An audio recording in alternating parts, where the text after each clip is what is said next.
বৃষ্টির কারণে ঈদগাহ তো আর নামাজ পড়া হইল না। মসজিদে নামাজ শেষ করে ছোট ভাই ক্লিয়া সাঙ্গ বাঙ্গালো ছুটলাম ঈদগাহ। পরে আমার বন্ধু নাজমুল ছোট ভাই যা কোলাকুলি করতেছে আমারও তো একটু করা দরকার, যেহেতু বন্ধু খুব ভালো মানুষ আমার বন্ধু।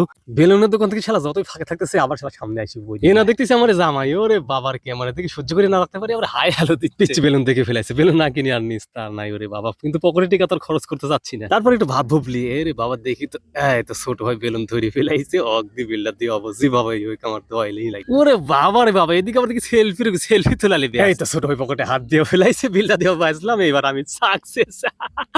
একদা থাম, তুই তো সারাদিনই খেলবো নি, আমি একটু বেলুনটা উড়িয়ে চল চল চল। ওইদিকে দেখতেছি আবার খাওয়ান লিয়াইছে। ওরে মারে মা, এক গাবলা আলুর পাপড় মাখা লিয়েছে, কুচি কুচি করে মরি যার পেঁয়াজ হাজিবে জলাইছি গেল রে। ওরে বাবারে দেখছি আবার মজাও খাচ্ছে, জায়গা দুইটি ভাড়া পাইছি গেলাম বাসা খাই কেনাকাটা শেষ করে একটু বাড়ির দিকে যাচ্ছি, কিন্তু আমার পকেটে এক টাকা খরচ না। ওইদিকে আবার কাদো তাপে তো চলিও শান্তি। চল কেদা বাড়ির চল, বাদ যাবার গরুর গোস্তে ভাত খাওয়া লাগবে, তোর মা বসে আছে। ছোট ভাই আমার চেষ্টা করতেছে আমার সেলফি লে, যতই ভালোবাসা দেখা ঈদ ছিলামই দিচ্ছি না। ওমা জামাই দেখি আবার ছোট কালে স্মৃতি ফিরে পাইছে, সালফারের সাথে ঘুরতেই হইতে দেখতে হবে জামাইটা আবার আমার। তো বন্ধুরা, কার ঈদ কেমন কাটলো অবশ্যই কমেন্টের মাধ্যমে জানাবেন। ভিডিওটি ভালো লাগলে লাইক কমেন্ট শেয়ার করে দেবেন। আমাদের চ্যানেলে নতুন হয়ে থাকলে চ্যানেলটি সাবস্ক্রাইব করে দিবেন। যদি ফেসবুক থেকে দেখে থাকেন আমাদের ভিডিওটি, তাহলে অবশ্যই ফলো করতে ভুলবেন না। ধন্যবাদ।